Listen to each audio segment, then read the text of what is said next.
Now, personally, I've mentioned this many times before in the past, but the thing that I value the most about both Jon Favreau and Dave Filoni is the fact that they really keep the fans in the loop and they keep them posted.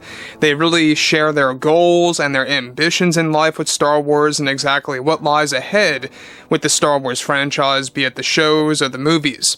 This is Mike Zero. Subscribe if you're new and like this video to see future Star Wars updates. I'm also on Twitter at Mike01. I thank you also very much for the great and kind support. And without further ado, without wasting too much of your time, let's get right into the main subject. So, Jon Favreau, as you all know, this guy's a very busy man. He is working day in and day out around the clock to really turn Star Wars around for the better, especially with Mando Season 4 and Ahsoka Season 1 and 2 with Dave Filoni. They're doing a lot of work. And with the Dream Team now coming together, which, by the way, currently consists of John, Dave, George, Timothy Zahn, and Tony Gilroy, soon to be added to the list is going to be Matt Reeves, the Russo brothers, and James Cameron, to name a few. So we know, of course, that a lot of things have been really problematic lately. Everything ranging from what Kathleen Kennedy has been doing at Lucasfilm with Indy 5, Skeleton, and Acolyte. However, this is where things begin to get a little bit more hopeful about what Jon Favreau recently had to say and exactly where he actually, thinks Star Wars is heading, where he actually believes it's going to go eventually, and what he's going to do in his power to make that all happen. So, with that being all put out there and said, alright, with Jon Favreau recently promoting, of course, the future of the Mandoverse and what lies ahead, he was able to talk more about his plans as of late. Favreau went on to deliver the following to the community. Back in 2017, I felt I had to join in as one of the creators for the great franchise. I didn't fully support how Luke was presented in the middle film of the sequels. It sorta didn't respect the character's depths, My goal in sight that I have now is to end that treatment of Luke forever.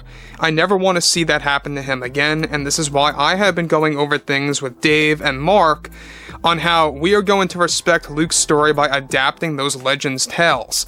My plan is to kind of keep things separate from the sequel version of Luke, since I know how controversial that can get, so the plan is to rework his storyline throughout history and how it eventually delves into the sequels with new canon. Now let me just stop here quick, alright? Now, what Jon Favreau is alluding to is exactly what we've talked about that has been happening behind closed doors, everything ranging from the world between worlds being a big deal for Star Wars Ahsoka Season 1 and especially in Season 2, more so, and how they're going to literally be changing the course of history in specific, unique ways that's not going to be too severe, that's going to impact the originals or the prequels, but mainly just sequel trilogy lore. Now, what's interesting about this is that Jon was unhappy about Luke's treatment. He touched on this a couple months ago, where he did admit that that was the main reason why he came back, or he came, of course, on board, I should say, of Star Wars, because he wanted to eventually give Luke the treatment that he deserved to the fans, and that he used the Mandalorian as a launching pad to reaching toward that goal. So Luke was in the cards since, 2018, the beginning of 2019, right when they were beginning to develop The Mandalorian at the time, which was only known as the first live-action series. So, it's interesting that here he says, and he's really making a commitment that he's ending this forever, that treatment of Luke is never going to happen again. The sequel trilogy version of Luke will never be revisited. He doesn't want to do that in the upcoming shows, the upcoming Star Wars, tales that he's developing, like he said. And you know what? I can fully support that. I have no problem with that at all whatsoever. And if you guys have been following me for a while, you'll know exactly, the fact that I'm okay with that. So, given that there is a lot of great legend stories revolving around Luke that are going to be coming to life, all thanks to Jon and Dave, by the way, he goes on to elaborate further. Alright, let's dive into this. Now, that's the tough part, he says. He's talking about the sequel trilogy canon changing. And it's something that we have a long time to work on to make it right, since we have, over 30 plus years worth of stories to tell for Luke to pop in and out of our shows. I strictly plan on telling the tales of Luke's journey that many fans grew up with, that read those books, that read those comics like Dark Empire and everything. I have no intention to deliver the controversial side of Luke's life, and we are slowly finding the right tools to find an avenue where we will never have to do that again. I'm ending that forever. And that's nothing personal to JJ nor Ryan, but it gives us the freedom to tell the stories we all wanted to tell, to what the fans wanted to see for 30 plus years. I understand them, and I want to deliver. So, the other thing about Jon that I think fans need to really know is that he is a very big fan of not just Luke as a character, but of George, of the original trilogy. I mean, he even made a Star Wars reference in his movie Swingers. I don't know if you guys caught on to that, but he does make a very great reference to the original trilogy in there.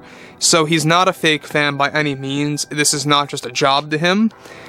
There's proof there in the movie Swingers that, yes, he is a fan of Star Wars, and he threw that line of dialogue in there because he's a big fan.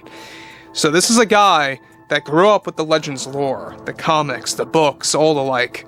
Even the video games, mind you, he grew up with as well, some of which. And what's interesting, though, about this is how he really is determined. He is locked in to never visiting the controversial version of Luke, as he likes to call it.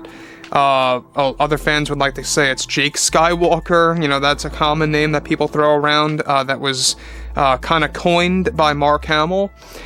But it's interesting also the fact that they are fully aware and are finally beginning to admit out and loud that fans do not support that side of Luke. They just don't want to see it again. And I find it like a very interesting remedy that he's actually using to ignore the sequels, is that they're just going to focus on the 30 plus years of tales of Luke's life that they could tell without really visiting the sequel trilogy era or anything close to that era.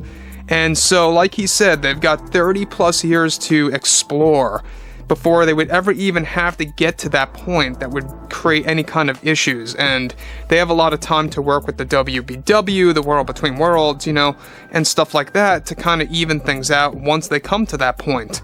So again, we know that each show, Jon and Dave pointed out that they wanted to have a time jump. This way they are not stuck in the 30-year time gap, you know, in a literal sense.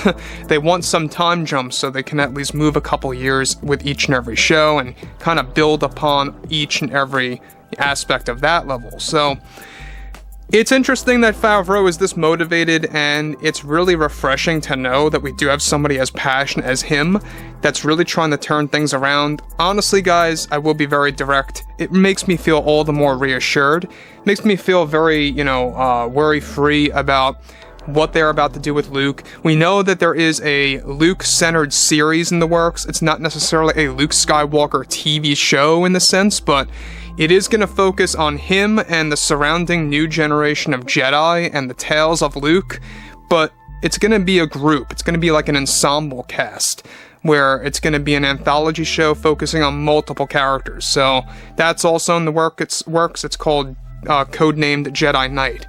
So overall, guys, fill me in below in the comments what you all have to say about this, and if you guys did enjoy the content for today, make sure to drop a thumbs up on this video to support the channel, and I will catch you guys next time.